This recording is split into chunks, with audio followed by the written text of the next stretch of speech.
네, 지난 시간에 이어서 오늘도 근계적법 두 번째 시간을 진행해 보도록 하겠습니다. 지난 시간에 이제 근계적구의 개념, 근계적을 스케치하는 방법 이런 걸 주로 다뤘잖아요. 네, 오늘은 역시 또 지난 시간 내용을 좀 리뷰하고 나머지 부분 쭉 나가보도록 하죠. 자, 여러분들 이제 근계적의 정의가 무엇인지, 근계적의 정의가 무엇인지 일단 이걸 이해해야 되죠. 근계적이라는 과연 무엇인가. 그다음에 이걸 그렇다면 어떻게 그리는가 이 방법을 이해를 해야 되고. 그다음에 이제 근계적이 있으면 그 근계적을 해석할 줄 알아야 되는 거지. 근계적을 해석한다는 의미는 결국 근계적의 이동에 따른 과동남 및 간정성의 변화를 이해해야 되겠다. 그런 얘기죠. 여기서 근계적이 이동한다는 의미는 개인의 변화죠. 개인값. 개인값. 자, 8장에서 일단은 싱글 개인, 비례제 의경을 다룬다고 했는데 이 개인이 이제 0부터 이렇게 무한대로 쭉 증가할 때 근계적이 쭉 이동을 하죠. 그런 근계적 이동을 하면서 그 과동답 또 이 페르프 시스템의 안정성의 변화를 여러분들이 즉각 이해할 수 있는 그런 정도의 어떤 음, 그 정도의 이해를 하는 것이 8장의 목적이고 이런 근계적 개념을 이용해서 이제 본격적인 이제 제어기 설계 그게 이제 근계적 설계 9장의 내용이 되는 거죠. 자, 이런 근계적에 대한 이해, 근계적에 대한 어떤 해석 그다음에 이 근계적을 이용한 어떤 여기 시스템 파라메터 설계라고 했는데 이 파라메터라는 것은 뭐 이게 변수라고 볼 수 있죠. 변수라는 게 어떤 속도 뭐 위치 이런 변수를 말하는 것이 아니라 시스템 파라메터라고 하면 시스템의 그 예를 들어서 이제 질량, 뭐 댐퍼, 댐핑 코에피션, 그다음에 스프링 상수 이런 게 시스템 파라메터죠. 근데 그건 이제 시스템에 따라서 MCK 값이 변할 수 있잖아요. 근데 여기서는 페르프 시스템 입장에서 보면은 요 제어기의 개인, 요 자체도 변수죠.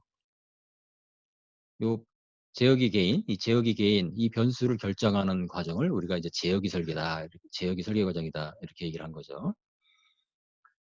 네. 그래서 이제 요 그림을 여러분들이 이제 머릿속에 좀 잘 정리를 해 놓고 있어야 된다는 얘기예요. 여러분들 이제 학습을 충실하게 한 학생들은 이 그림이 머릿속에 딱 떠오를 거거든. 반대로 이제 좀 학습이 좀 부족한 학생들은 이 그림을 이해하려고 노력을 해야 돼. 이제 모델링 과정에서 이제 전달함수와 우리가 상태방 정식을 다뤘다는 거. 그다음에 이, 이 모델, 두 가지 모델에 대해서 우리가 이제 과동답을 구해봤죠. 과동답. 그리고 이 블록선도라는 개념, 블록선도. 블록선도라는 것은 이 블록. 이 블록이라는 것은 하나의 어떤 입력과 출력 시스템이죠. 플랜트 입장에서의 입력 출력, 제어기 입장에서의 입력 출력, 센서 입장에서의 입력 출력. 그죠? 그리고 페르프 시스템이라고 하면은 이렇게 이 전체가 이만큼 페르프 시스템이죠. 이 페르프 시스템, 이 빨간색 박스에 대해서는 이 기준 입력이 이 페르프 시스템에 대한 입력이죠. 그리고 이때 이 Y라는 것이 페르프 시스템의 출력이 되는 거죠. 그래서 이 페르프 시스템의 그 전달 함수를 우리가 보통 이제 TS라고 정의를 했단 말이에요. 그러니까 이거는 뭐 1 플러스 KG H분의 여기서 KG 이런 식으로 구할 수가 있었잖아요. 그리고 이제 5장의 목적은 이 페르프 시스템의 전달 함수를 구하기 위한 것이라고 해도 과언이 아니지. 그 다음에 그 6장에서는 이제 과동답에 대한 안정성. 그리고 이제 여러분들이 생각나는 것은 루스 크리터리안. 루스 크리터리안을 이용해서 그 이 페르프 시스템 전달 함수. 그리고 이제 분모와 분자가 있을 텐데 이 분모의 근. 이 분모를 0으로 만드는 이 분모의 근이 이게 이제 페르프 시스템의 이제 폴이죠. 이 폴의 위치에 따라서 결국 이 과동답의 안정성이 폴이 왼쪽 동네에 있으면 안정하고 S플레인에 오른쪽 동네에 있으면 불안정하다. 폴이 왼쪽 동네에 있다고 할지라도 이 허수축에 가까울수록 보통 진동이 심하죠. 과동답의 오실레이션이 심하단 말이에요. 그다음에 그 극점이 실수축에 있으면은 그때는 이제 그 과동답의 오실레이션을 발생시키지 않죠. 반드시 어떤 복수수근을 가질 때. 그런 것이 이제 어떤 안정성에 대한 해석에 관련된 거라고 볼 수가 있다는 거지. 그다음에 7장에서는 이제 광제응답 오차 또는 이제 정상상태 오차. 응답의 마지막 부분까지 남는, 최종적으로 남는 이 오차, 이걸 우리가 이제 정상 상태 오차라고 부른다고 했죠. 이 정상 상태 오차를 계산하기 위한 파이널 밸런스 디어림의 최종값 정리라는 것을 우리가 다뤘다, 그런 얘기죠. 이 정도가 뭐 2, 3, 4, 5, 6, 7 쭉 이어져 내려왔던 그런 그 내용들이고, 그 다음에 이제 8장에서 지금 이제 제역이 설계 및 해석에 본격적으로 들어와서 이제 처음에 이제 근계적이라는 그 개념을 다루고 있다는 얘기죠. 우리가 지금 여기 있는 거죠, 지금. 9장은 자연스럽게 이어져서 이 근계적을 이용한 설계.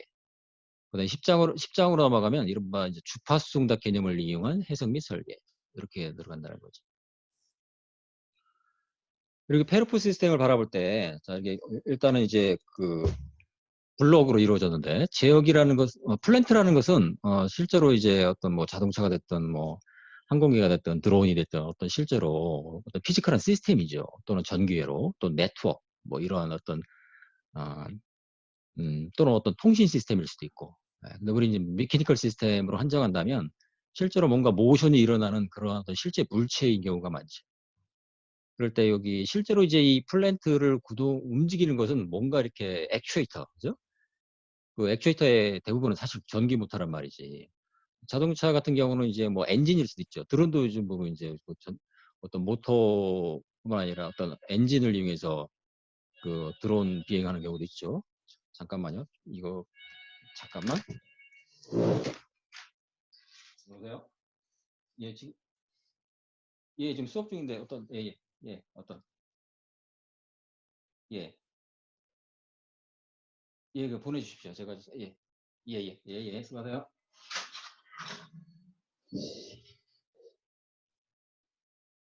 네, 계속 진행해 보겠습니다. 아, 방금 어떤 얘기를 했지?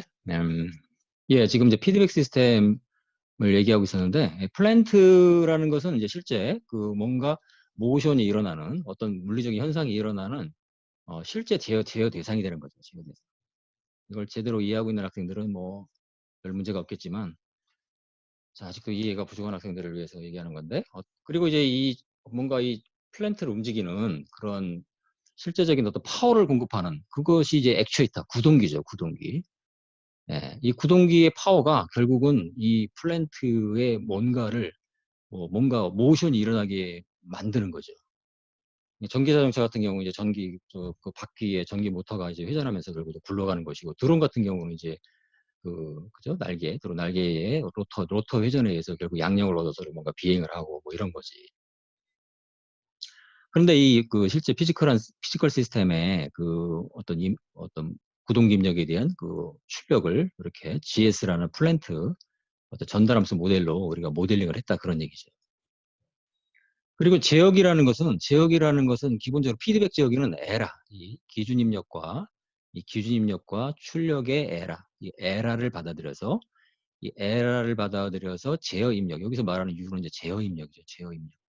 제어 입력을 발생시키는 어떤 수학적 함수라고 얘기를 했죠. 가장 간단한 제어기는 그러니까 뭐라고 했어요?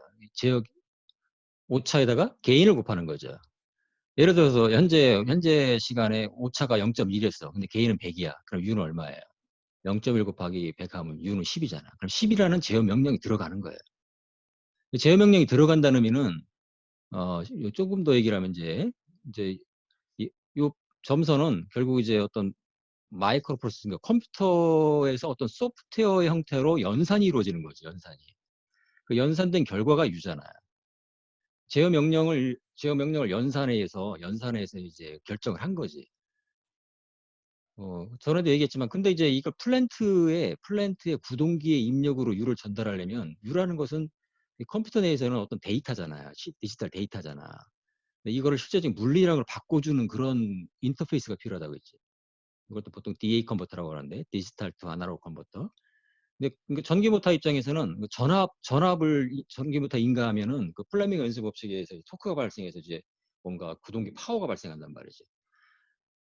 그래서 이제 제어 입력 10이라는 어떤 그 제어 명령이 실제로 인터페이스 장치를 통해서 예를 들어서 얘기하는 거예요. 10볼트로 바뀌고, 그 10볼트가 구동기의 전기 회로에 인가되면 그 내부의 전기 회로에서 어떤 커런트가 발생해서 그 커런트에 비례하는 어떤 모터의 토크가 발생해서, 그 토크는 뭐예요? 실제로 뭔가 모터를 움직이는 힘이잖아요. 그러니까 뭔가 회전이 일어나죠. 그러면서 이제 어떤 이 플랜트의 모션이 발생하게 되는 거지. 예, 왜 이런 얘기를 하냐면 이제 계속 여러분들이 교과서에서 이 블록선도만 보다 보면 이걸 좀 잊어버릴 수가 있거든. 예.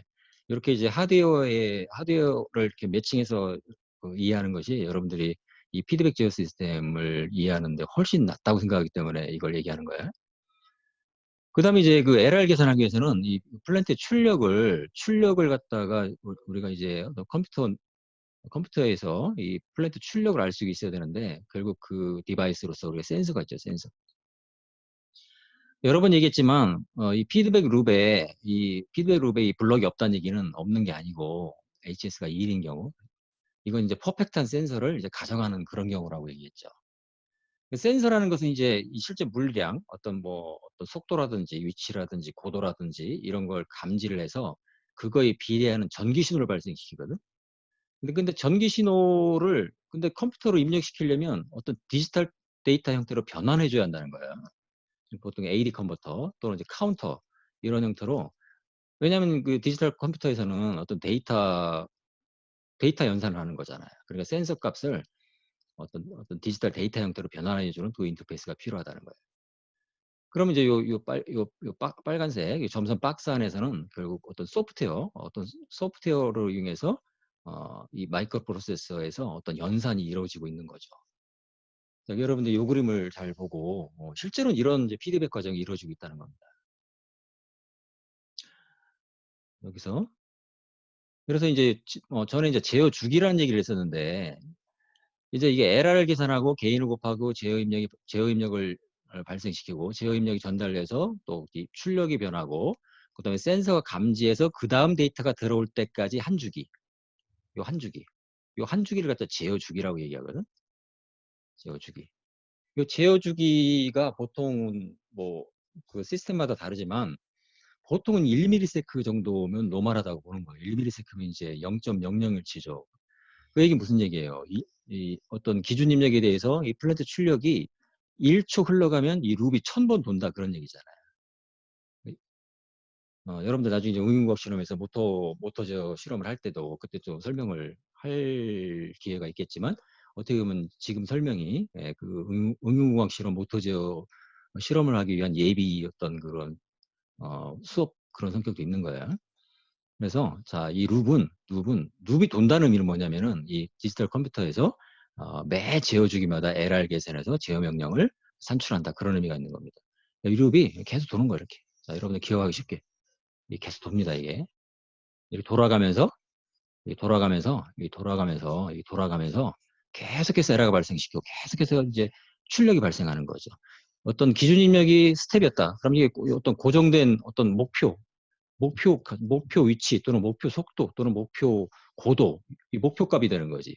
이 목표값에 도달하기 위해서 이 룹이 계속 순환하고 있다는 거예요. 그러면 이 출력은 이 목표값에 대해서 어디 갔나요? 이렇게 이런 과동답을 거쳐서 결국은 도달하게 된다. 그런 얘기죠. 다 잘 이해했는지 모르겠는데 여기에 대해서 혹시 질문하고 싶은 학생들 있으면 질문해 보세요. 나는 왜 그렇게 잘 이해가 안 되지? 이럴 수도 있잖아. 다들 잘 이해했나요? 네, 이런 얘기는 교과서에 분명하게 좀 잘 써 있지 않죠. 근데 이런 피드백 룹의 어떤 작동에 대한 이해가 여러분들이 그 8장, 9장, 10장의 제어기 설계 내용을 이해하기 위해서라도 필요하다고 보는 거예요. 질문 없을까요?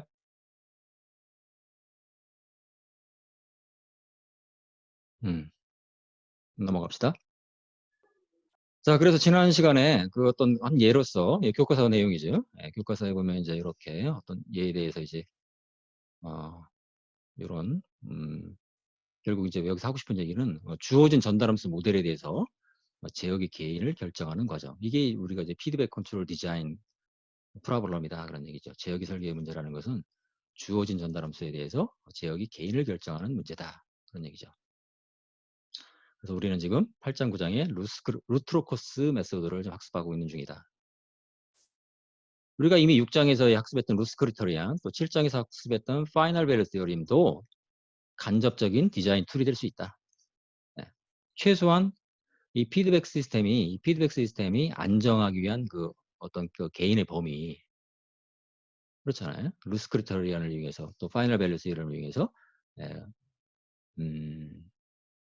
어떤 그 안정성의 범위는 우리가 계산할 수 있다. 그게 루스 크리터리안이었죠. 파이널 밸류 시스템은 어떤 그 정상 상태 오차 스펙을 만족하기 위한 개인 값의 범위, 그거 정도는 우리가 결정할 수 있었다는 것이죠.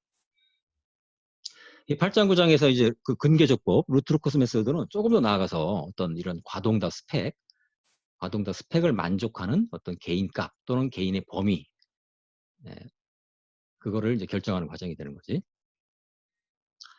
네, 과동다 스펙이라고 하면 보통 이제 MP, 오버슈트, 그 다음에 TS, 세틀링 타임, 가끔 피크 타임. 결국은 근데 이제, 이러한 어떤 과동다 스펙으로부터 어떤 지배극점에, 우리가 결국 이제 지배극점이라는 얘기를 참 많이 하는데, 도미넌트 폴, 지배극점의 위치를 결정하기 위해서는 그 제타와 오메가인 값으로 이걸 환산하는 과정이 필요하죠. 환산해줘야 돼요. MP가 15%다, 뭐, 세틀링 타임이 2초다, 뭐, 이렇게 주어지면 그거로부터 어떤 그 환산식을 이용해서 제타 오메가 n, 이때 제타 오메가 n은 뭐 의미가 뭐예요? 결국은 그 도미넌트 폴의 실수와 허수를 결정하는 값이 되는 거지. 이걸 또 이해하는 것이 또 중요하다, 그런 얘기를 했어요. 그다음에 정상 상태 오차 스펙에 대해서 역시 또 어떤 개인 값이 또는 어떤 개인 값 또는 개인의 범위, 이게 주어지고, 그다음에 이 과동다 스펙을 만족하는 또 어떤 개인 또는 개인 값의 범위. 그래서 이걸 동시에 만족하는 것이 최종적인 이 제어기 설계의 마지막 단계가 되는 거죠. 자, 그 다음에 복수함수의 벡터 표현을 잠깐 얘기했었고, 근계적의 정의, 질문 있으면 망설이지 말고 하세요. 질문 하나 해도 되겠습니까? 예, 좋습니다. 그 아까 4페이지에서 음,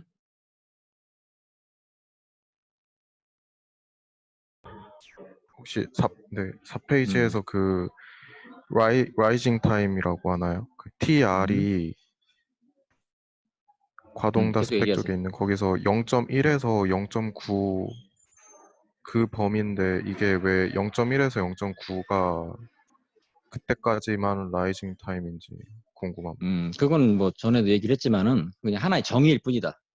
다른 교과서에서는 0.1이 아니라 0에서 1로 정의할 수도 있습니다. 그건 중요시하지 않는다고 얘기를 했죠. 왜 0.1에서 0.9냐? 그렇게 이 교과서의 저자는 정했을 뿐이다. 그게 답이에요. 예. 그렇게 정의할 것 뿐입니다. 예를 들어서 또 이제 세틀링 타임을 보통 이제 플러스 마이너스 1% 오차까지를 세틀링 타임으로 보통 정의하죠. 이것도 정의하기 나름이죠. 예. 뭐 예를 들어서 뭐 플러스 마이너스 2% 안쪽으로 들어갈 때까지를 세틀링 타임으로 정할 수도 있죠. 예. 그거는 하나의 정의. 예. 이 교과서 저자의 선호, 뭐 그렇게 얘기할 수 있는 거예요. 네, 감사합니다. 그 근계적의 정의는 말 그대로 지역이 개인의 변화에 따른 페르프 시스템 극점의 이동 경로다. 이게 근계적이죠.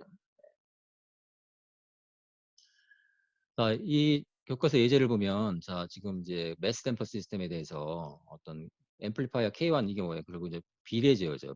비례제어 케이스인데 페르프 시스템의 전달함수를 구해보면 이렇게 분모 분자를 얻을 수 있죠. 이렇게. 이때 이제 2차 시스템이니까 극점을 이렇게 구할 수가 있고, 이제 K 값이 이제 0에서 쭉 증가하면서 근계적이 이렇게 변화하고 있죠.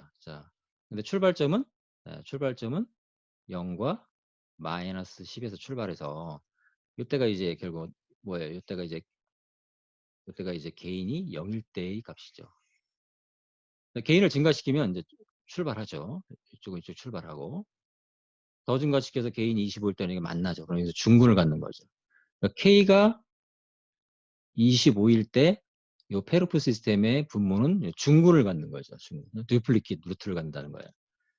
그래서 개인을 25 이상으로 증가시키면 그다음에 복수수근으로 이제 쭉 증가한다. 이렇게. 그래서 특정 개인가 만약에 이제 어떤 개인이 50이다 그러면은 페르프 시스템 극점은 여기 하나, 여기 하나, 이게 S1, S2 이렇게 갖게 되는 거지. 그러니까 이렇게 개인값에 따른 페르프 시스템의 극점이 그 이동 경로 이거를 우리가 근계적이라고 정의한다. 그러니까 이렇게 되는 거죠. 이게 레프트 플레인에서 그러니까 이제 개인 값에 따라서 이 근계적을 따라서만 근이 이동한다 그런 얘기지. 그러니까 이런 데는 근을 가질 수 없다는 거예요. 예를 들면 이런 데는 이거 말이 안 된다는 거예요. 근계적 일종의 여러분들이 등산하다 보면 등산로가 있잖아. 그러니까 어떻게 보면 이 근계적은 그 등산을 위한 등산로 같은 거라고 볼 수 있는 거지. 근데 만약에 그렇다면 페르프 시스템의 그 극점이 이런 포인트로 이동하려면 어떻게 되느냐? 이 제어기를 바꾸는 방법밖에 없죠. 예, 현재 이 제어기 가지고는 요 길밖에 못 다닌다 그런 얘기지. 만약에 페르프 시스템 극점을 이 레프트 플레인의 다른 영역으로 이동시키고 싶다. 이리 가고 싶다. 그러면은 이 제어기의 전달함수 KS를 변화시켜야 된다는 그런 얘기죠. 그런 얘기가 이제 9장이 나오는 거죠. 9장이 나옵니다. 자, 그래서 여러분들 이제 루트로커스를 스케치하기 위해서는 그 특성 당식에 대한 루트로커스 폼을 먼저 이해를 해야 한다고 했어요. 루트로커스. 특성 당식은 말 그대로 전달함수, 페르프 시스템 전달함수의 분모죠. 분모. 이게 특성 당식인데 이 특성 당식을 자, 1 플러스 KLS 형태로 이렇게 K라는 것은 싱글 게인, LS라는 것은 오픈룹 트랜스 펑션이다 이렇게 얘기한다는 거예요. 오픈룹 트랜스 펑션. 다시 말해서 KS, GS 만약에 센서에 전달할 수 있다. 그럼 HS까지. 만약에 이게 1이라면 KS, GS 요거를 KLS라고 이렇게 표현한 거지. 이렇게. 이런 식으로. 그러니까 제어기의 전달함수가 싱글 게인 K일 경우는 LS는 GS와 같죠. 그런데 이제 그 9장에서 여러분들이 PD, PID 이런 걸 보면 그 제어기의 전달함수가 결국 이런 식으로 표현된다는 거야.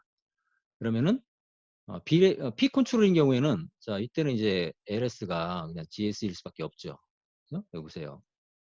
전달함수가 HS가 1인 경우에. 근데 PD 컨트롤인 경우는 여기서 싱글 게인 K를 제한 S 플러스 알파가 여기 LS에 들어가는 거지. 그러니까 이런 경우에는 LS가 S 플러스 알파 곱하기 GS 이렇게 되는 거죠. 예. PID 컨트롤 같은 경우에는 자, 요 부분이 LS에 더 추가가 된다 그런 얘기죠. 예. 그러니까 제어기 전달함수 GS와 오픈도 전달함수 LS를 여러분들 좀 구분해서 생각할 필요가 있다는 거예요. 그리고 이제 특성 당식은 항상 이 두 가지 조건을 만족한다. 특성 당식. 예. 그러니까 1 플러스 KLS 이퀄 G로가 특성 당식인데 결국 KLS는 마이너스 1이 된다는 거죠. 그러면은 이 크기는 1이고 위상은 항상 180도의 배수가 돼야 된다. 그런 얘기지. 사실은 그래서 요 특성 당식 두 가지 특성, 이 특성을 이 특성 당식 이 두 가지 조건을 만족해야 되는데 이 조건을 만족하는 것을 이용해서 결국 이제 스케치 방법이 나오는 거예요. 어떻게 보면. 여기 보면 스케치 방법이 이렇게 쭉 순서로 쭉 나오고 있는데 요것이 가능한 이유는 결국 요 특성, 요 크기와 위상 조건을 만족하는 그런 루트의 로커스를 그리기 위해서는 결국 1, 2, 3, 4, 5, 6, 1, 2, 3, 4, 5 조건을 이제 따라가야 한다는 거예요. 그 중에서도 이제 가장 중요한 것은 요 3번 실수축고동, 리얼엑스 세그먼트, 그 다음에 이제 출발점, 도착점에 대한 이해, 요것만 이해하면 여러분들이 그 근계적의 대략적인 형상은 나온다고 했죠. 1번과 2번은 당연한 어떤 그 페르프 시스템 극점은 이런 속성이죠. 예. 복수수근을 가지니까 이제 그 루트로커스는 실수축에 대해서 대칭일 수밖에 없는 것이고 전달함수 분모의 근의 개수만큼 브랜치 가지 여기 보면 브랜치가 뭐냐면 이게 브랜치죠. 브랜치가 한 개, 두 개죠. 왜냐하면 이 분모가 2차거든. 2차일 때는 브랜치도 두 개다 그런 얘기입니다. 3차면 브랜치가 이제 어떤 세 가닥으로 쭉 이렇게 퍼져나가겠지. 자, 그래서 그 실수축에서의 루트로커스는 다시 한번 얘기하면 오픈룹 LS의 그 실수축 폴제로 합의 홀수의 왼쪽. 이거죠. 그 다음에 출발점은 LS의 폴, 도착점은 LS의 제로. 출발점이라는 것은 개인이 0일 때, 도착점이라는 것은 개인이 무한대일 때. 이 정도죠. 점근선까지 구하려고 노력은 하지 말라 그렇게 얘기했어요.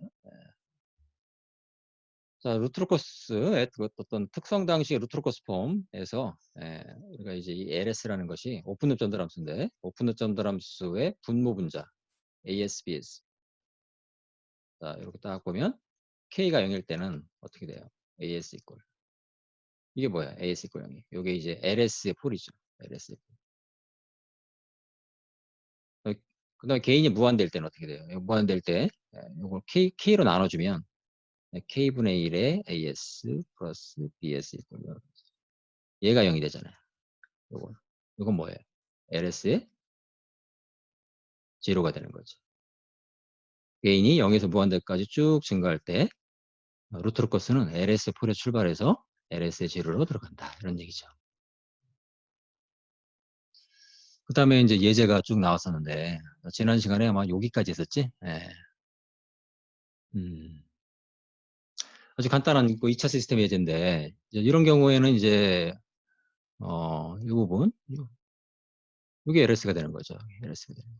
그리고 2차 시스템이니까 여러분들이 그 근해 공식을 이용해서 K에 대해서 어떤 근 두 개 S1, S2를 어떤 K로 표시할 수도 있는 거지.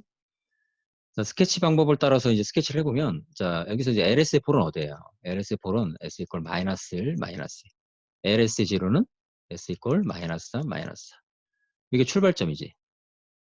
출발점이고, 얘가 도착점이 된다는 거야. 도착점. 출발점이라는 것은 개인이 0일 때, 도착점은 개인이 무한대일 때, 이런 얘기지. 자, 그래서 여기 이제 LS의 폴, 마이너스 1, 마이너스 2 출발해서 LS의 제로, 마이너스 3, 마이너스 4로에 도착한다. 실수축에서 근궤적은 LS의 폴 제로 합의 홀수의 수 왼쪽. 자, 이게 1, 2, 3, 4. 한 개, 두 개, 세 개, 네 개잖아요. 그러니까 홀수의 수 왼쪽이니까 루트로커스는 여기죠, 여기. 또 여기는 여기죠, 여기. 출발은 LS의 폴에 출발하니까 마이너스 1을 출발해서 이렇게 출발하는 거죠. 출발해서 딱 만났잖아. 만나니까 서로 이제 여기서 이제 그 개인을 증가시키면 이게 브랜치로 갈라져야 되는데 서로 대칭으로 갈라질 수밖에 없죠. 왜?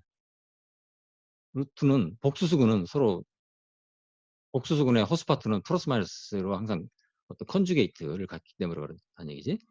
근데 여기서 이제 1이 갈 것이냐, 1이 갈 것이냐. 제로를 만나러 가야죠. 제로. 제로가 이쪽에 있으니까 이쪽으로 꺾어질 수밖에 없지. 이렇게 꺾어질 수밖에 없어. 가서 딱 들어가는 거죠. 들어가서 마이너스 3. 한 사람, 폴 하나는 마이너스 3을 행해하고 또 하나는 마이너스 4라서 이렇게 하면 이렇게 끝난다. 그런 얘기지.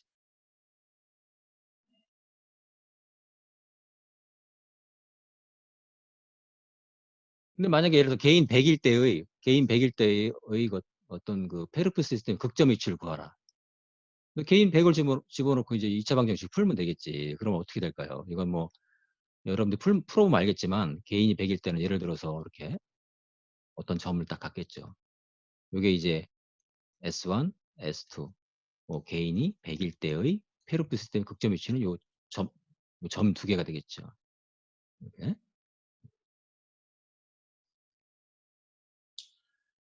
자, 그 다음 예제는 이건 이제 분모가 4차 시스템이지. 자, 이런 경우 흔하지 않는데, 자, LS의 폴이 어디예요? LS의 폴이, LS의 폴, S 이퀄 0, 마이너스 1, 마이너스 2, 마이너스 4. 이 네 개를 갖잖아요. 그 다음에 LS의 제로는 어디예요? S 이퀄, 파이나이트한 제로가 마이너스 3이 있는데, 서로 짝이 안 맞는 것 같아요. 인피니티 이렇게 무한대로 가야 된다 그런 얘기지. 그러니까 이제 이 네 개의 LS 폴 중에서 한 개만이 마이너스 3을 만날 수가 있고 나머지는 뭐예요? 무한대로 쭉 이제 뻗어나갈 수밖에 없다는 거지. 자, 이걸 보면 자, LS 폴은 어디예요? 이게 이제 LS 폴이라는 것은 이거는 개인이 0일 때죠. LS의 제로는 이거는 개인이 무한대일 때다 그런 얘기예요. 그러니까 우리가 제어기를 설계한다는 것은 개인이 0과 무한대 사이에 중간에 어떤 값을 결정하는 거지. 근데 그 값을 그 과동답 스펙과 정상 상태 오차 스펙을 만족하는 개인 K 값을 결정한다. 그런 얘기가 되는 거죠. 그게 이제 설계 문제라는 거예요. 네, 여러분들 중간중간에 질문하면 더 좋습니다. 교수님, 예. 그 아까 9페이지에서 음. 근궤적이 원의 궤적으로 나온 건가요? 결국 결론적으로 동그란 원 모양이 나오게 돼 있죠. 그러면은 그 10페이지에서는 음. 그렇게 뻗어 나가는데 걔도 원 궤적이 되는 건가요? 그건 될 수도 있고 안 될 수도 있는 거지. 그거는 어떤 걸 기준 삼아서 그건 결정되나요? 그건 이제 여러분 그건 이제 직접 해보고 케이스 바이 케이스지. 너무 다양한 케이스가 있다는 거거든. 자, 이런 경우에 원 궤적이 나올 수밖에 없는 것은 이 마이너스 1, 마이너스 2가 여기서 출발해서 마이너스 3과 마이너스를 만나러 가야 되니까 뭐 자연스럽게 원이 나올 수밖에 없는 거죠. 이게 꼭 왜 원이냐, 뭐 모양이 이렇게 되면 안 되느냐, 그럼 할 말은 없어요. 이게 이제 이건 이제 여러분들이 이제 그 맨랩에서 이제 알로커스 커맨드를 이용해서 요러한 시스템의 루트로크스 한번 그려보세요. 그럼 보통 이렇게 원으로 그릴 거거든. 이게 꼭 그럼 이렇게 하면 안 되냐? 뭐 그럴 수도 있어. 그건 이제 근데 보통 근데 일반적으로 이렇게 좀 예쁜 모양으로 이렇게 동그랗게 그려주죠. 거의 그리고 이게 맞을 거야. 실제로 요경루냐는 그려봐야 되지만 보통의 경우는 이렇게 깔끔한 모양이 나옵니다. 실제로도 그래요. 실제로도. 네. 실제로 그건 여러분들이 숙제를 하면서 이제 그려봐야 됩니다. 근데 대충 이제 스케치할 줄 알아야 된다 그런 얘기야. 네, 알겠습니다. 요거 예제를 또 봅시다. 여기 보면은 교수님 여기 방금 예, 그 화면에서 마이너스 2에서 마이너스 3으로 바로 안 간 이유는 이거 음. 뭐 X축 위아래로 반드시 대칭이 돼야 되기 아니 때문에 여기 루트로스가 존재할 수 없죠. 이 영역은. 여기 루트로스가 존재할 수 없는 영역이죠. 왜? 짝수 개수 왼쪽이잖아. 홀수 개수 왼쪽만. 그러니까 이 마이너스 2에서는 이쪽으로 출발할 수가 없다는 거예요. 왜? 3번 성질에 의해서. 그리고 방금 얘기한 것처럼 복수수근을 가져야 되기 때문에 그렇다. 그 말도 맞는 말이에요. 예. 복수수근을 가지려면은 이쪽으로 출발해서 위로 올라갈 수밖에 없지. 그래서 복수수근, 특정 개인값에 대한 복수수근을 갖게 되는 거죠. 알겠습니다. 네, 그건 좀 그런 거 좀 그려보면 자연스럽게 알게 될 것이다. 그런 얘기예요. 예, 요것도 요 연습을 해봅시다. 여기 보면은 이제 그자 LSF4는 자 0과 마이너스 1, 그다음에 마이너스 2, 마이너스 4 있잖아요. 그다음에 LS의0는 유한한 제로는 마이너스 3이 한 개 있잖아요. 여기. 이 얘기 무슨 얘기냐면 일단 실수축 고동을 생각하면은 홀수 개수 왼쪽 얘는 이쪽으로 갈 수밖에 없죠. 이쪽으로. 얘는 이쪽으로 못 가지. 얘는 반드시 일로 와야 되지. 출발만 보자는 거예요. 마이너스 2는 어느 쪽으로 출발할까요? 이쪽으로 갈 수 없죠. 홀수 개수 왼쪽이니까 이쪽으로 출발할 수 있는 거지. 그리고 마이너스 3이라는 제로는 이건 이제 어떤 도착점이 되는 거죠. 도착점인데 이쪽으로 도착이 올 수가 없죠. 왜 여기는 뉴트럴 코스가 존재하는 영역이 아니거든.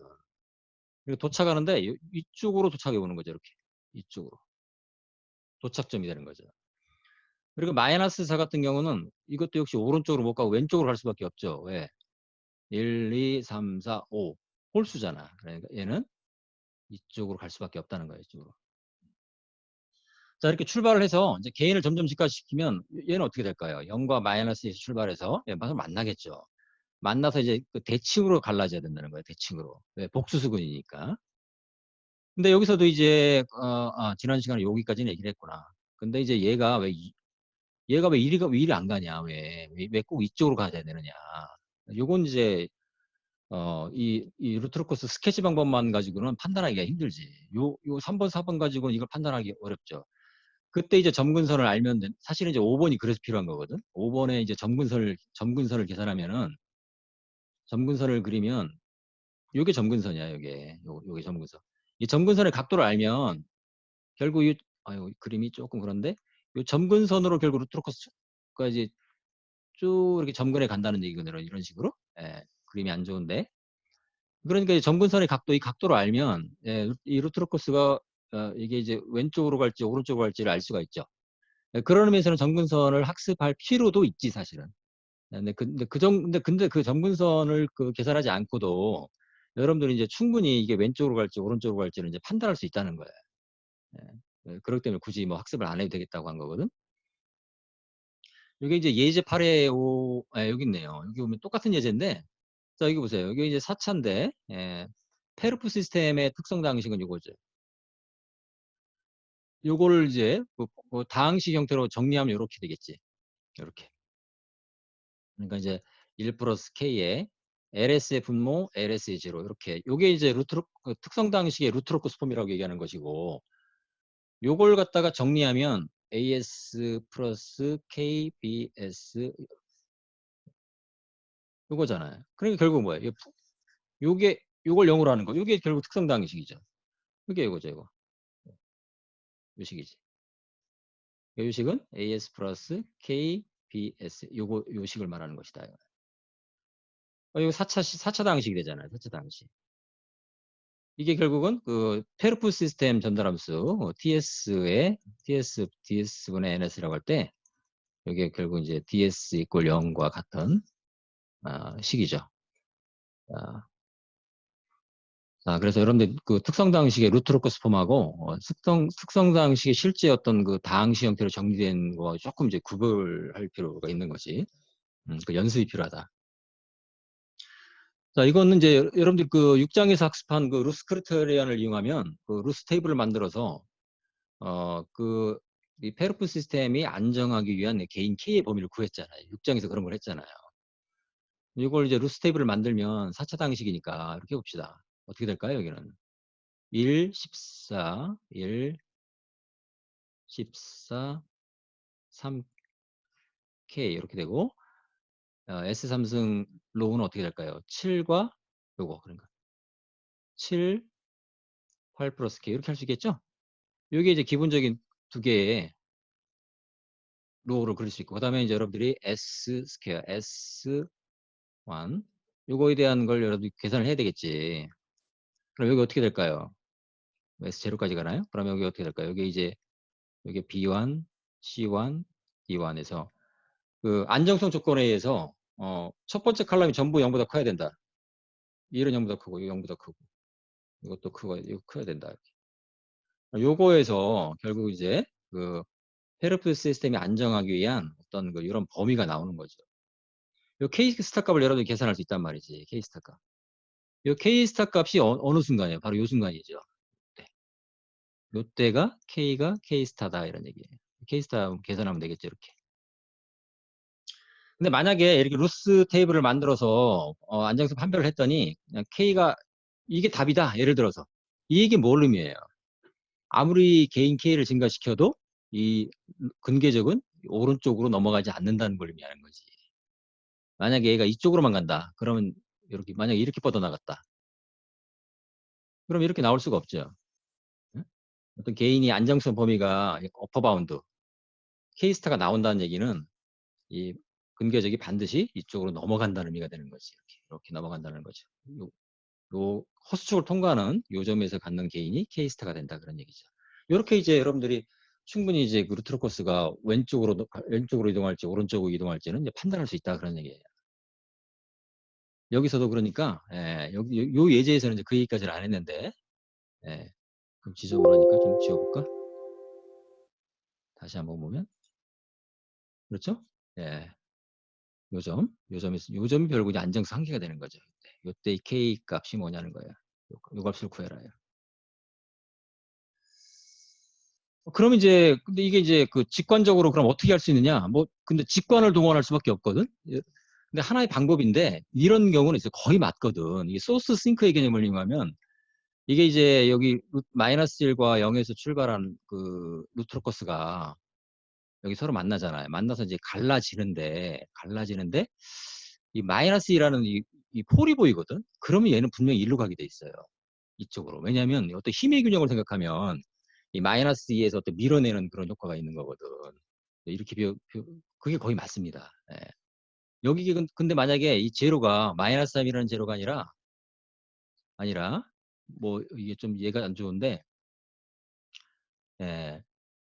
이 제로가 마이너스 3이 아니라 마이너스 2였다. 그럼 얘는 분명히 이쪽으로 꺾입니다. 이쪽으로. 예, 제로 쪽으로 당겨져요. 예, 그런 예도 있을 수가 있거든. 예. 아, 이거 오히려 더 근데 여러분들이 그러니까 이제 이게 루트로 뻗어서 할 때 이게 계속 왼쪽으로 할 거냐 오른쪽으로 할 거냐는 것은 옆에 폴이 있다. 그러면 얘는 분명히 이쪽으로 간다는 거예요. 제로가 있는 쪽으로. 폴이 없으니까 이쪽에 제로가 있을 가능성이 있을 수도 있잖아. 참 말이 이상한데. 예, 그렇게 판단하면 거의 맞습니다. 그러니까 이제 무슨 얘기냐면은 이게 이제 요걸 서로 바꿔본다는 거예요. 예를 들어서 그러면 이런 전등함수가 있죠. S 플러스 1에 S 플러스 3 억지로 얘를 만들자면 S 플러스 4분의 만약에 제로가 2에 있었다. 이런 예를 보자는 거예요. 이런 예를 보면 이렇게 되는 거죠. LS의 폴은 0, 마이너스 1. 근데 제로가 여기 있다는 거예요. 제로가 마이너스에 있고 그 다음에 마이너스 3, 여기 마이너스 4 이렇다는 얘기잖아요. 이럴 때는 요것만 서로 바꾼 거죠. 요걸 서로 이제 뒤바꿨는데 이런 시스템이라면 색깔을 좀 바꿔볼까? 이때는 출발하죠. 이렇게 출발해요. 이렇게 출발합니다. 이렇게 출발하고 얘도 출발하죠. 출발해서 이제 만나서 갈라진단 말이에요. 갈라지는데 딱 보니까 제로가 있거든. 제로 쪽으로 꺾인다는 거예요. 제로 쪽. 제로 쪽으로 꺾입니다. 분명히 꺾여서 그리고 이제 제로 입장에서는 뭔가 도착점이죠. 도착점이니까 폴 수계수 왼쪽. 그러니까 루트 로커스는 여기 존재하지. 여기 존재하다. 그러니까 제로 입장에서는 이 도착해 들어와야 되지. 폴 입장에서는 이 마이너스 하면 이쪽으로 출발할 수밖에 없는 거죠. 얘는 어떻게 될까요? 얘는 역시 이쪽으로 갈 수밖에 없지. 이쪽으로. 근데 이제 여기서 이제 갈라진 폴이 루트 로커스가 마이너스 2를 보고 이렇게 딱 꺾이긴 꺾였는데 이건 예를 들어서 이렇게 올 것이냐 이건 또 모르죠. 왜냐면은 그게 이제 이 마이너스 3이라는 폴이 너무 가까이 있거든. 그러니까 힘의 균형에 의해서 얘가 너무 가깝기 때문에 마이너스 3에 있는 폴이 마이너스 2 지로를 만날 가능성이 훨씬 크죠. 그럴 때는 얘가 만약에 여기 마이너스 3이 아니라 좀 뚝 떨어져 있다. 그럼 분명히 얘들이 꺾여 들어와서 얘를 만났을 거예요. 근데 이건 너무 가깝기 때문에 여러분들 이게 해봐. 이건 이제 그 매트랩에서 알로커스 컨벤트를 이용해서 쓰면 뭐 루트로커스 그릴 수 있으니까 이럴 때는 분명히 이게 마이너스 3이 너무 가깝기 때문에 얘들은 꺾어졌지만 가다가 얘가 먼저 도착하기 때문에 얘들은 이렇게 갈 수밖에 없을 겁니다. 이런 식으로. 이렇게. 근데 이게 이 점근선이 몇 도로 뻗어나가느냐 그건 뭐 그것까지 계산할 수는 없다는 거예요. 예, 그건 이제 여러분들이 알로커스 커맨드로 이렇게 실제로 플롯을 해보면서 그때그때 이해를 하라 그런 얘기예요. 자, 이런 경우에는 다시 얘기하지만은 자, 마이너스 1과 마이너스 0에서 출발해서 딱 출발해 올라가는데 이 폴이 마이너스에 있기 때문에 이쪽으로는 안 간다는 겁니다. 여기 제로가 있지 않냐 뭐 할 말이 없는데 그때는 얘가 먼저 만나잖아요. 얘가 이렇게. 그러니까 이때는 이쪽으로 가지 않고 이쪽으로 간다는 거예요. 이쪽으로. 이건 다분히 직관이죠. 이런 직관을 이용할 수도 있다. 근데 확실한 것은 뭘까요? 이 루트로커스가 이 허수축을 통과하는 점, 요걸 실제로 여러분들이 이제 계산을 해보면 확실하죠. 그 계산은 이제 그 루스 크리터리안을 이용할 수도 있고 2차식 같은 경우 또 3차식 같은 경우도 가끔 어떤 그 어떤 인수분해를 해가지고 그 허수축 통과점을 이제 계산할 수도 있는 거지. 여러분들 기출 문제 보면 뭐 주로 그런 문제들이 이제 시험 문제로 나갔을 거야. 주로 이제 손으로 풀 수 있는. 뭐 4차식, 5차식 손으로 풀 수가 없잖아. 그런 문제는 아마 거의 시험 문제 잘 낼 수가 없죠. 기출 문제를 보면은 충분히 이제 손으로 구할 수 있는 그런 문제만을 냈을 것이다. 거기 보면 이제 그 8의 5절의 주저는 이제 루트로커스를 좀 더 다듬어 보자 그런 얘기인데 어떻게 다듬냐? 대략적인 스케치 방법을 이렇게 얘기했죠. 이렇게 이제 자 다시 얘기하지만 3, 4번을 파악하는 것이 중요하다 그런 얘기를 했어요. 출발점, 도착점, 그 다음에 실수축 거동. 근데 이것만 가지고 조금 부족한 게 뭐냐면 이런 거죠. 그 리얼 엑시스 브레이크웨이 그러니까 뭐냐면 이 실수축에서 갈라지는 점 이런 점이죠. 요 점의 수치를 계산할 수 있죠. 요 수치. 요때의 요때 그러니까 이제 그림상으로 보면 이제 마이너스 1과 마이너스 2 사이니까 마이너스 1.5에서 갈라질 것처럼 보이긴 하는데 그건 모르지. 이게 마이너스 1.5라는 보장은 없지. 마이너스 1.4일 수도 있고 마이너스 1.7일 수도 있다는 거예요. 그러니까 이 브레이크웨이 포인트까지 계산하면 그 근궤적이 조금 더 정확해지겠지. 근데 브레이크 인 포인트는 뭐냐면은 자, 요런 점이죠. 여기 이제 제로를 만나러 이렇게 왔는데 이거 잘못했다. 여기도 보면 이제 그 3과 5 사이에 4로 브레이킹 되고 있는 게 아니잖아. 약간 3.8 정도? 그렇잖아. 요런 점들을 알면은 조금 더 이제 정확한 그 루트 코스를 그릴 수 있다. 그런 얘기지. 네, 색깔을 좀 바꿔볼까?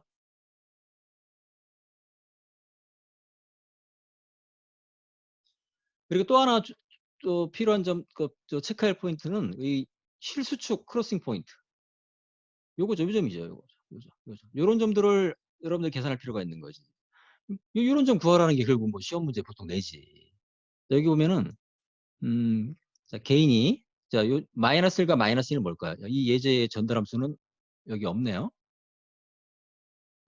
근데, 자, 이거 전달함수 구해볼까? 이 그림은 어떤 전달함수에 대한, 루트로코스가 될까? 그러니까 1 플러스 KLS 이꼴 제로의 이 근을 구한 건데, 여기서 이제 S의 근을 구해서 결국 이제 K가 0에서 무한대로 변할 때, 이 S의 근의 위치가 이 루트로코스잖아요. 근데 LS의 형태가 대충 나오잖아. LS는 어떤 형태를 가질까? 여러분들 불러봐. 자, LS 분모 어떻게 될까요? 자, 그냥 망설이지 S 말고, 자, 플러스 불러보세요. 2 S 곱하기 S 플러스 1, 플러스 1 그 다음에, 한 사람만 S 얘기하네? 플러스 또 얘기해 2입니다. 보세요. 그 다음, S 플러스 2입니다. 예, 혼자만 얘기한다. 또 다른 사람도 불러봐. 분자는 어떻게 될까?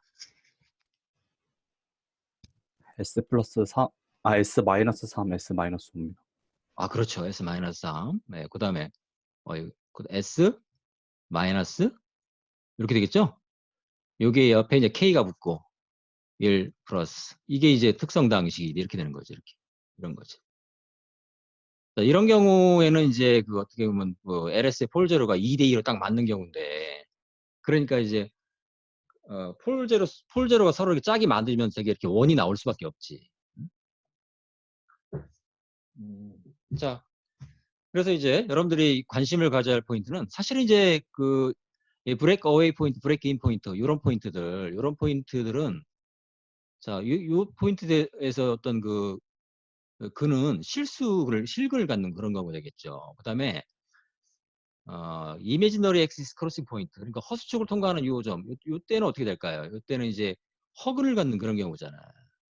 요 때는 이제 근이 이렇게 허근일 것이고, 요 때는 뭐예요? 이게 실근이라 그런 얘기잖아요.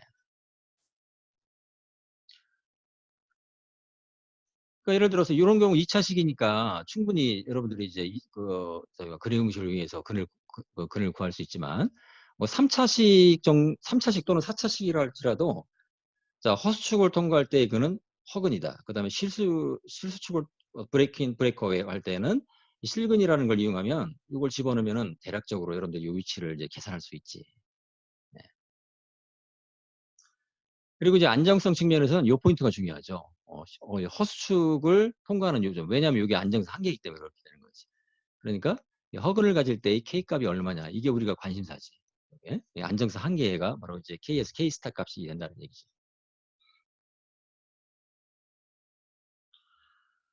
네. 네, 이렇게 실근과 허근을 갖는, 그러니까 실수축 통과점, 허수축 통과점을 계산할 수 있어야 되겠다. 그 다음에 이제 앵글 오브 디파처, 뭐 어라이벌, 뭐 출발각, 도착각이라는 얘기인데 이것까지는 굳이 뭐 학습할 필요 없겠다 그런 얘기예요. 네. 이런 경우는 이제 어떻게 될까요?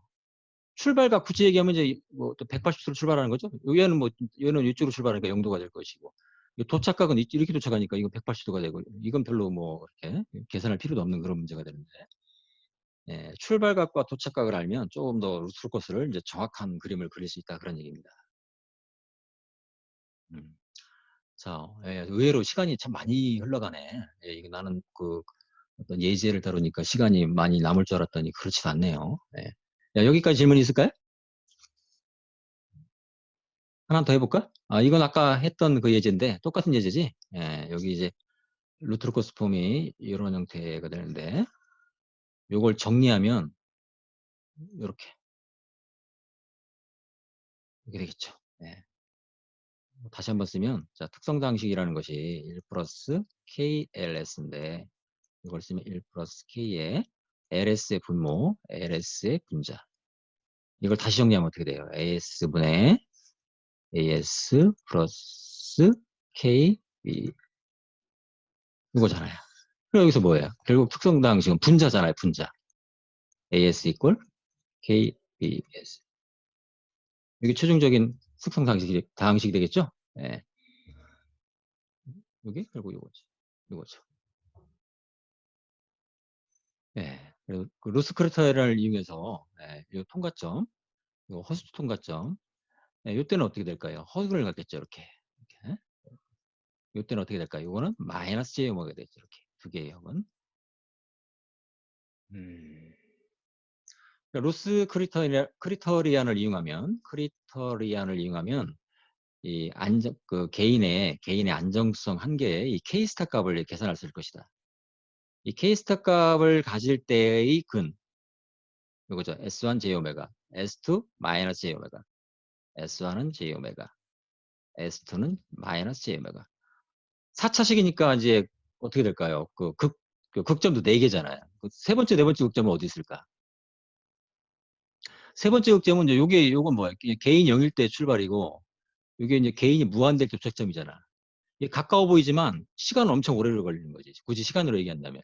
이렇게 출발해서 얘가 이제 무한대로 쭉 갈 때 얘는 이제 여기로 도착이 들어오는 거지. 세 번째 극점은 마이너스 2와 마이너스 3, 요 사이 어딘가 있겠지. 이렇게 S3가 있겠죠. 이렇게. 네 번째 극점은 어디 있을까요? 네 번째 극점은 쭉 가서 여기 어딘가 있을 것이다. 이렇게. 그러니까 이런 문제에서 예를 들어서 어떤 그 페르프 시스템이 안정성 한계에 도달하는 개인값을 구하고 그때의 그 극점의 위치를 모두 구하라. 뭐 보통 이런 게 전형적인 시험 문제가 되는 거지. 그러니까 이제 루스크리터를 이용해서 K스타 값을 구할 수가 있고 이 K스타 값과 이 실수축 일단 기본적으로 이 K가 K스타일 때는 복수수근은 허근을 갖잖아요. 플러스 두 개를 갖고 나머지 두 개는 뭐야? 실근을 가질 수밖에 없잖아요. 그걸 이용하면 네 개를 다 구할 수가 있지. 만약에 구할 수 없다면 조건을 더 주겠지. 손으로 구할 수 있도록. 예, 그렇다는 얘기입니다. 예. 자, 그 다음에 여러분들 질문 시간을 좀 갖기 위해서 의외로 시간이 많이 걸려서 8회 7절은 목요일 날 하도록 하고 오늘 예제를 해본 다음에 예제 8회 6을 해봅시다. 자, 이런 경우에는 그 특성 방식이 1 플러스 K LS 이꼴 0. LS는 딱 눈에 보이죠, 이제. LS는 S 플러스 3에 S 스퀘어 플러스 ES 플러스 2분의 S 플러스 이꼴 0. 이렇게 되잖아요. 그럼 이제 LS의 폴은 어디예요? LS의 폴은 마이너스 3과 요거 복수수근 두 개를 갖나요? 그럼 어떻게 될까요? 마이너스 1, 플러스 마이너스 이렇게 되겠지. 그 다음에 LS의 폴은 LS0는 어디 있어요? LS의 파이나트 앤 제로가 여기 있고. 근데 여기 이제 LS의 폴은 이제 분모가 3차니까 그죠? 자, 폴이 3개였는데 나머지 2개는 결국 무한대로 들어갈 것이라는 걸 알 수가 있지. 자, 그래서 자, 출발점이 여기죠. 여기 출발점. 요거 복수수근. 그 다음에 마이너스 3이라는 복수수근. 자, 그러니까 실수축 거동은 이제 그리고 이제 오픈룹 제로가 마이너스 2에 또 오픈룹 제로가 있죠. 그러니까 실수축상의 루트로 코스는 LS의 폴 제로 홀수 개수인 쪽이니까. 여기는 루트로 코스가 없죠. 여기는 루트로 코스가 존재하죠. 여기는. 왜? 마이너스 2의 제로 홀수 왼쪽이니까. 여기는 루트로 코스가 존재할 수 없지. 여기는. 얘는 마이너스 3은 출발점이죠. 이렇게 출발. 그러니까 요때는 뭐예요? K가 0일 때지. 요때도 K가 0일 때지. 개인이 0일 때. 개인이 0일 때 출발해서 마이너스 2라는 건 뭐예요? 개인이 무한대일 때지. 무한대일 때. 자, 출발을 하는데, 자, 이럴 때 이제 필요한 게 이제 그 출발각, 앵글 오브 디파처가 필요하다는 거거든. 이걸 알면 좋죠, 물론. 네, 그걸 알면 좋은데, 뭐 나는 그런 의욕이 충만하다. 그럼 학습하세요. 예. 뭐, 그러면 더 좋지, 물론. 예, 여러분들 근데 학습 부담을 줄이기 위해서 이제 그런 출발각 도착각까지는 이제 학습을 안 해도 되겠다고 얘기한 거고. 여기서 이제 출발각을 구한다는 건 세타원을 계산한다는 건데, 여기서 이제 출발을 하는데 얘가 어디로 갈까? 이거 참 난감하죠. 이리 갈지, 이리 갈지, 어디로 갈까? 난감하잖아요. 예, 그러니까 이때는 이제 이게 이제 출발각이 좀 필요하다는 거거든. 물론 이제 그 알로커스 커맨드를 이용해서 그려보면 이런 모양이 나오죠. 근데 여기 보면은 약간 출발하는데 똑바로 출발하지 않죠. 약간 꺾여서 출발하죠. 왜 그럴까요? 여기 제로가 있으니까 그런 거야. 제로에 의해서 뭔가 이렇게 당기는 힘이 있다는 거야. 제로. 싱크라고 생각한다는 얘기예요. 싱크. 마이너스에서 당기는 힘이 있기 때문에 약간 이렇게. 그렇다고 이렇게 가지는 않잖아. 예. 여기서도 뭐 이런 식으로 해서 이런 식으로 출발하지는 않거든. 예. 뭐 근데 그럴 수도 있는 경우가 있을 수도 있는데 그건 너무 케이스 바이 케이스라는 거지.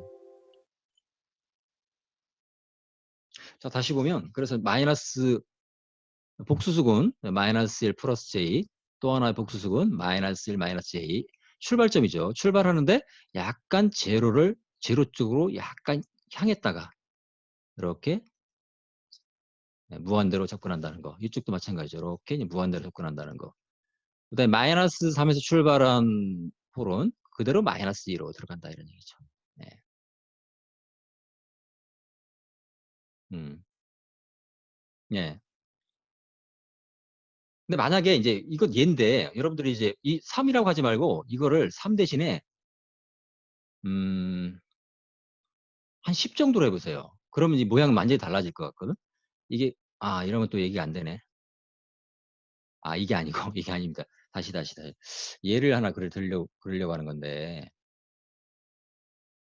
예. 좋은 예제가 생각이 안 나네. 예. 하여튼 여러분들 교과서에 있는 충분한 예제를 하다 보면은 결국 이제 폴은 가능한 한 제로 쪽으로 이렇게 꺾여지는 그런 형상을 갖는다는 걸 알 수 있을 거예요. 이거를 다른 뭐 예를 하나 들면 어떻게 될까요? 여기다 그냥 해봅시다. 예를 들어서 이 폴이 예, 이렇게 해봅시다. 예, 아까 괜히 지웠다. 맞네요. 이 마이너스 3이 아니라 여기 3이 아니라 한 10 정도 있다고 해봐. 그럼 여기가 아니라 이게 마이너스 3이 아니라 이쯤에 있다고 생각해보자 말이에요. 그러면 얘가 출발점이 되죠. 이렇게 출발점. 그럼 얘들도 이렇게 출발하는데 얘가 마이너스 12, 마이너스 2까지 도착하려면 시간이 많이 걸리잖아요. 그러니까 얘는 분명히 얘를 꺾여 들어갑니다. 이렇게. 꺾여 들어가요. 이런 예제는 교과서에 있을 것 같거든. 꺾여 들어가서 먼저 얘를 만나버리죠. 그리고 얘는 얘를 만나서 여기서 서로 이제 만나서 얘들이 갈라지고 보통 이런 형상 이렇게 루트 루커스가 나온다는 거예요. 이런 예제 교과서에 있을 겁니다. 여기 이 예제 같은 경우는 이 마이너스 3의 폴이 마이너스가 너무 가깝기 때문에 얘들이 지로 쪽을 약간 향했다가 얘가 얘를 먼저 만나니까 그냥 위로 그냥 올라가 버린 거죠. 무한대로. 무한대에 어딘가 제로를 찾아서 떠난다 이렇게 생각하면 이해하기가 쉽다 그런 얘기지. 자, 그 다음에 이건 2차 시스템인데 자, 마이너스 2, 마이너스 4 이게 출발점이고 마이너스 2, 마이너스 4 출발점이고 도착점은 여기죠. 도착점인데 복수수근이야. 여기 흔하지 않은 경우인데 이렇게 두 개. 얘들은 출발하죠. 이렇게 출발. 얘들은 이렇게 출발하고 얘는 어떻게 해요? 뭐 도착해 들어와야 되죠. 이렇게. 개인이 무한될 때 요건 개인이 무한될 때. 출발점은 개인이 0일 때. 우리의 관심사는 어딜까? 요거지, 요거. 요때의 개인값은 얼마냐 이거예요. 요 K스타 값을 구하는 거지. 이런 경우 충분히 구할 수 있지. 2차 시스템이니까. 예. 자, 이럴 때 특성 당식 어떻게 될까? 1 플러스 K LS 이퀄 0인데 이걸 정리하면 결국 분모로 보니까 S 플러스 2, S 플러스 4 플러스 K의 S 스퀘어 마이너스 4S 플러스 20 이퀄 이렇게 되겠죠? 결국 2차식이잖아요. 이건 정리할 수 있겠는데? 어떻게 돼? S 스퀘어 플러스 6S 플러스 8 최종적인 특성 상식은 어떻게 돼? 맞나요? k 플러스 1의 s 스퀘어 플러스 6 마이너스 4k의 s 플러스 8 플러스 20k 이렇게 되잖아. 이렇게. 이거 2차식이니까. 개수 3개. 그죠? K스타 구할 수 있겠죠? 네. 요때는 어떻게 될까요? K스타 가질 요때의 볼은 허수니까 이렇게 두면 되고 요때는 마이너스 J 오메가. 이걸 딱 집어넣어봐. 그럼 S 스퀘어는 어떻게 돼요? S 스퀘어는 예. 그러니까 이제 S1 J 오메가 집어넣고 두 가지 케이스 해보면 K를 충분히 구할 수 있죠. 2차식이니까. 이거 해보도록 하고. 네. 예, 시간이 오늘은 요 정도 하고 루트로 코스 스케치 방법을 여러분들이 조금 이제 연습을 하다 보면 자연스럽게 어떤 패턴이 이제 여러분들 머릿속에 들어올 것이라 이제 그런 얘기입니다. 자, 지금부터 질문 시간을 좀 가져보도록 하겠습니다. 자,